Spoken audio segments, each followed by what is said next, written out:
Hi, Erwin. It's Miss Elman, and I am here to read you Chapter 14, The Triumph of the Witch. As soon as the witch had gone, Aslan said, "We must move from this place at once. It will be wanted for other purposes. We shall encamp tonight at the fords of Baruna." Of course, everyone was dying to ask him how he'd arranged matters with the witch, but his face was stern, and everyone's ears were still ringing with the sound of his roar, and so nobody dared.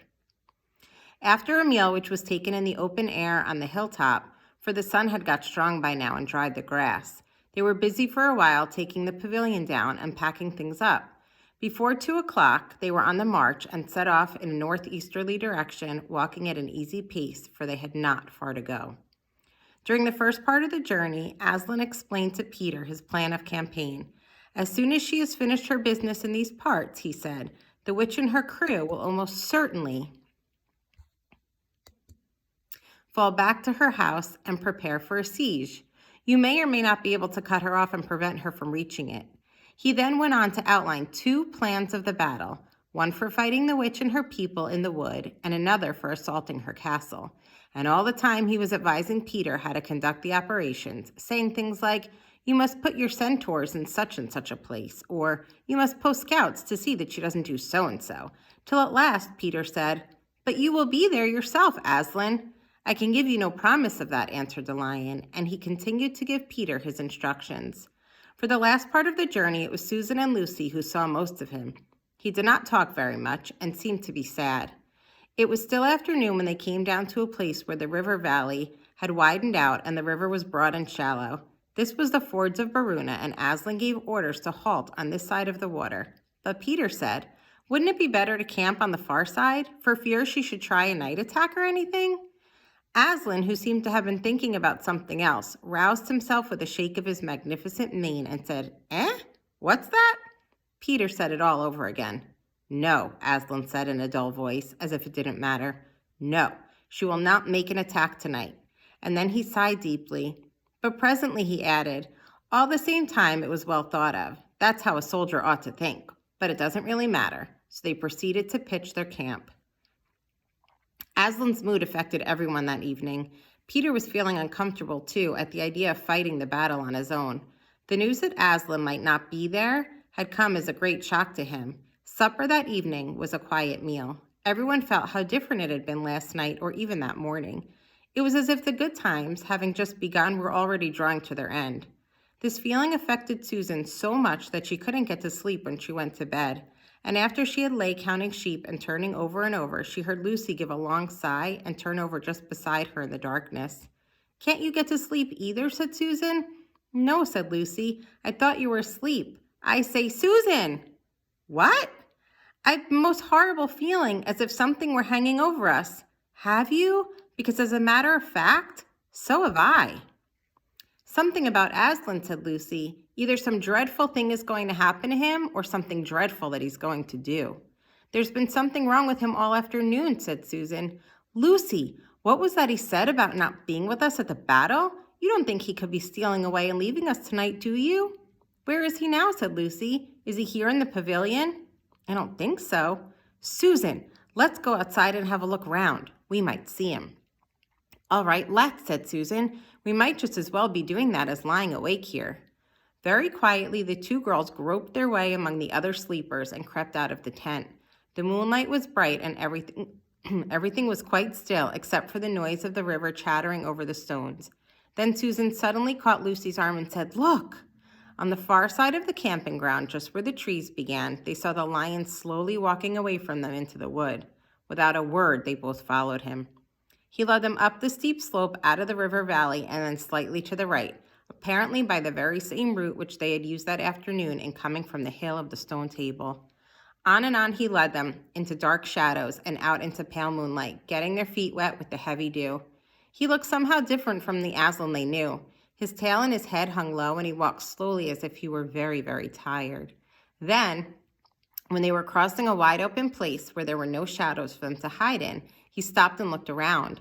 It was no good trying to run away, so they came toward him. When they were closer, he said, "Oh, children, children, why are you following me?" "We couldn't sleep," said Lucy, and then felt sure that she that she say no more and that Aslan knew all they had been thinking. "Please, may we come with you wherever you're going?" asked Susan. "Well," said Aslan, and he seemed to be thinking. "I should be glad of company tonight. Yes, you may come, but if you promise to stop when I tell you, and after that leave me to go on alone." "Oh, thank you, and we will," said the two girls. Forward they went again, and one of the girls walked on each side of the lion. But how slowly he walked, and his great royal head dropped so that his nose nearly touched the grass. Presently he stumbled and gave a low moan. "Aslan, dear Aslan," said Lucy, "what is wrong? Can you tell us?" "Are you ill, dear Aslan?" asked Susan. "No, I am sad and lonely. Lay your hands on my mane so that I can feel you were there, and let us walk like that." And so the girls did what they would never have dared to do without his permission, but what they had longed to do ever since they first saw him, buried their cold hands in the beautiful sea of fur and stroked it, and so doing, walked with him.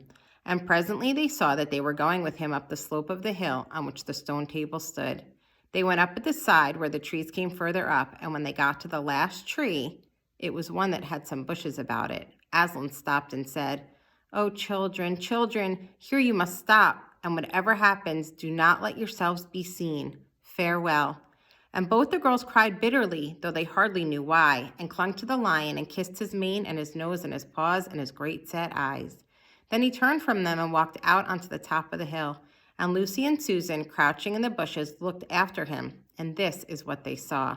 A great crowd of people were standing round the stone table, and though the moon was shining, many of them carried torches which burned with evil-looking red flames and black smoke. But such people! Ogres with monstrous teeth, and wolves and bull-headed men, spirits of evil trees and poisonous plants, and other creatures whom I won't describe, because if I did, the grown-ups would not let you read this book. Cruels and hags and incubuses, wraiths, horrors, efreets, sprites, orkneys, wooses, and ettins. In fact, they were all here on the witch's side, and whom the wolf had summoned at her command, and right in the middle, standing by the table, was the witch herself. A howl and a gibber of dismay went up from the creature when they first saw the great lion pacing toward them, and for a moment even the witch herself seemed to be struck with fear. Then she recovered herself and gave a wild, fierce laugh. "The fool!" she cried. "The fool has come! Bind him fast!" Lucy and Susan held their breaths, waiting for Aslan's roar and his spring upon his enemies, but it never came. 4 hags, grinning and leering, yet also at first hanging back and half afraid of what they had to do, had approached him. "Bind him, I say," repeated the White Witch. The hags made a dart at him and shrieked with triumph when they found that he made no resistance at all. Then others, evil dwarfs and apes, rushed in to help, and between them they rolled the huge lion over on his back and tied all 4 paws together, shouting and cheering as if they had done something brave, though, had the lion chosen, one of those paws could have been the death of them all. But he made no noise, even when the enemies, straining and tugging, pulled the cord so tight that they cut into his flesh. Then they began to drag him toward the stone table. "Stop," said the witch. "Let him first be shaved." Another roar of mean laughter went up from her followers as an ogre with a pair of shears came forward and squatted down by Aslan's head. Snip, snip, snip went the shears, and masses of curling gold began to fall to the ground. Then the ogre stood back, and the children, watching from their hiding place, could see the face of Aslan looking all small and different without its mane. The enemies also saw the difference. "Why, he's only a great cat after all," cried one. "Is that what we're afraid of?" said another. And they surged round Aslan, jeering at him, saying things like, "Puss, puss," and "How many mice have you caught today, cat?" and "Would you like a saucer of milk, pussums?" "Oh, how can they?" said Lucy, tears streaming down her cheeks. "The brutes, the brutes!" For now that first shock was over, the shorn face of Aslan looked to her braver and more beautiful and more patient than ever. "Muzzle him," said the witch, and even now, as they worked about his face, putting on the muzzle, one bite from his jaw would have cost 2 or 3 of them their hands. But he never moved, and this seemed to enrage all that rabble. Everyone was at him now. Those who had been afraid to come near him, even after he was bound, began to find their courage, and for a few minutes the 2 girls could not even see him, so thickly was he surrounded by the whole crowd of creatures, kicking him, hitting him, spitting on him, jeering at him.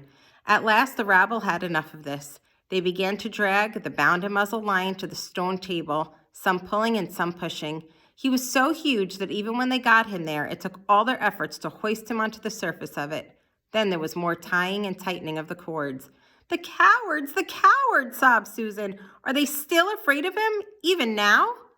When once Aslan had been tied, and tied so that he was really a mass of cords, on the flat stone, a hush fell on the crowd.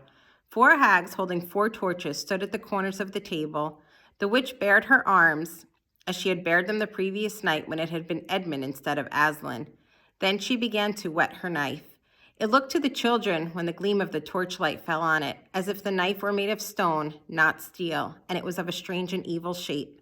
At last she drew near. She stood by Aslan's head. Her face was working and twitching with passion, but his looked at the sky, still quiet, neither angry nor afraid, but a little sad. Then just before she gave the blow, she stooped down and said in a quivering voice, "And now who has won? Fool, did you think that by all this you would save the human traitor? Now I will kill you instead of him, as our pact was, and so the deep magic will be appeased. But when you are dead, what will prevent me from killing him as well? And who will take him out of my hand then? Unfortunately, that you had given me Narnia forever, you have lost your own life and you have not saved his. In that knowledge, despair, and die."